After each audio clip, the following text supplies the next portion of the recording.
بلکہ اللہ کے حبیب محمد رسول اللہ صلی اللہ تعالی علیہ وآلہ وسلم کا فرمان ہے۔ تو عزیزان گرامی، یہی وجہ ہے کہ ہم تو اہل بیت اطہار سے محبت کرتے ہیں، اور ہم اپنی دعاؤں میں بھی کہا کرتے ہیں مولا ہمیں اہل بیت کی محبت میں زندہ رکھ اور اہل بیت کی محبت میں ہمیں موت نصیب فرما۔ یہ تو ہماری دعا ہے ہر لمحہ، ہر گام، ہر نماز میں، کہ خدا ہمیں اہل بیت اطہار کی عقیدت اور محبت عطا فرما اور صحابہ کرام سے محبت اور عقیدت عطا فرما۔ الحمدللہ ثم الحمدللہ، ہم تو اہل بیت اطہار سے محبت کرنے والے اور صحابہ کرام سے عقیدت رکھنے والے ہیں۔ ہاں، یہ دونوں باتیں ہیں، ہم اہل بیت سے بھی محبت کرتے ہیں اور نبی کے اصحاب سے بھی عقیدت رکھتے ہیں۔ تو عزیزان گرامی، یہاں پر ایک بات میں اور عرض کروں، بات اگر حسنین کریمین کی عقیدت و محبت کی چل رہی ہے، جو حسین سے محبت کرے، جو اہل بیت اطہار سے محبت کرے، وہ یقیناً بڑی فضیلتوں کا حامل ہے، وہ یقیناً بڑی فضیلتوں کا حامل ہے۔ اور جو اہل بیت اطہار اور حسنین کریمین سے محبت کرنے والا نہیں ہے، وہ تو جانوروں سے بھی گیا گزرا ہے۔ بے شک۔ وہ کس سے گیا گزرا ہے؟ جانوروں سے بھی گیا گزرا ہے۔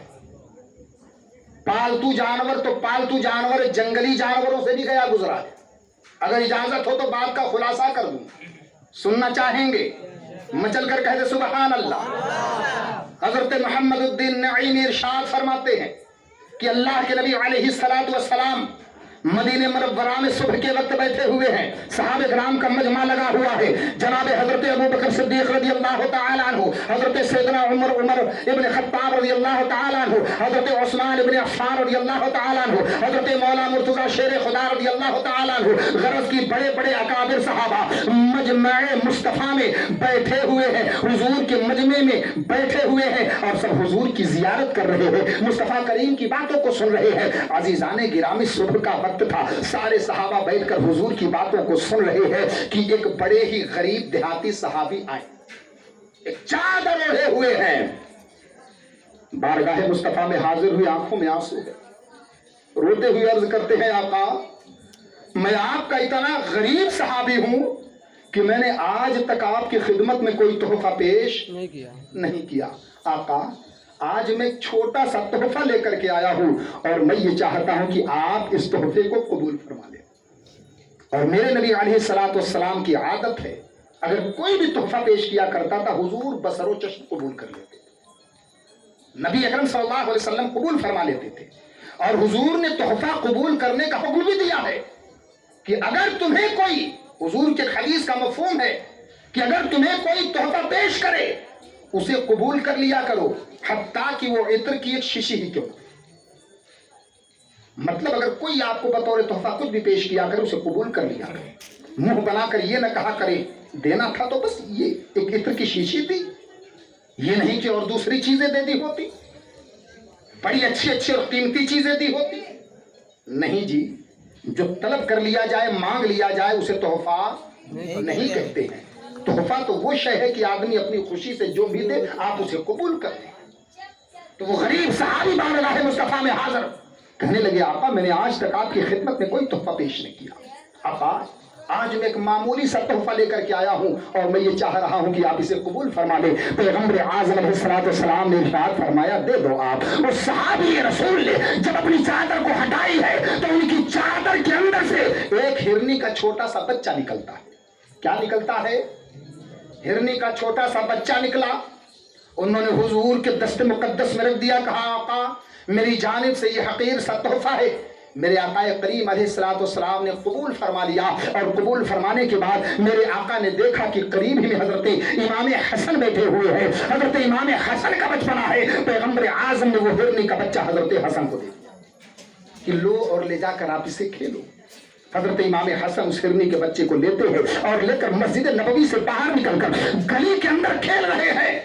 آپ لوگوں کو معلوم ہے کہ حضرت امام حسن سے چھوٹے ہیں حضرت امام حسین۔ آپ گلی کے اندر نمودار ہوئے، آپ نے دیکھا کہ بھیا حسن ہرنی کے بچے سے کھیل رہے ہیں۔